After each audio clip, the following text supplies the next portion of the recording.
Super intense awit awards ngayong taon. Ang P-Pop Kings na SB19 humakot ng 12 nominations. Makakatapat din nila ang nation's girl group na BINI. Ang iba pang mga nominado sa report ni MJ Marfori.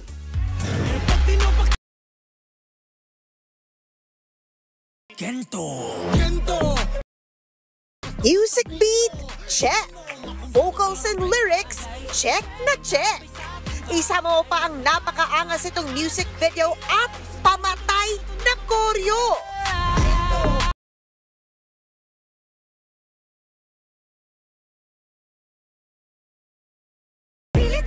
Kaya naman hindi na nakapagtataka na humakot ang kantang yan ng SB19 na Gento ng 6 na nominasyon sa 2024 Awit Awards. Kabilang dyan ang Record of the Year, Song of the Year, Best Performance by a Group, Best Dance Electronic Recording, Best Pop Recording, at Best Music Video.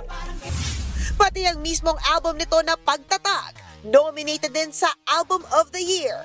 Pasok din sa Best Dance Electronic Recording ang isa pa nilang kantang Crimson. Sa kabuuan, ang P-Pop Kings na SB19 ang nangunguna with 12 nominations. Sinundan niya ng 7 nominations ng nation's girl group na BINI. Pasok ang kanta nilang Pantropiko sa Record of the Year, Song of the Year, Best Performance by a Group, Best Pop Recording, at Best Engineered Recording. Nominado rin ang kanta nilang Karera sa Best Inspirational Recording at Best Music Video. Palaban din ang Pinoy rock band na Lola Amor na may 7 ring nominations. Katapat nila ang BINI at SB19 para sa kantang Raining in Manila sa Record of the Year, Song of the Year, Best Performance by a Group, at Best Pop Recording. May ibubuga rin si High Street star Juan Carlos. Nominado ang kanyang kantang Ere sa Record of the Year at Song of the Year. Pasok din ang album ng bandang Cup of Joe na patutunguhan sa Album of the Year.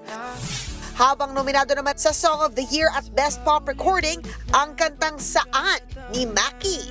Wala pang detalye kung kailan ang awarding ng 37th Awit Awards. Nagbabalita mula sa Frontline, MJ Marfori, News 5. Mga kapatid, Jania Lipon po, laging maging updated sa latest sa entertainment and lifestyle para maging una sa balitaan. Bisitahin at mag-subscribe na sa social media pages ng News 5.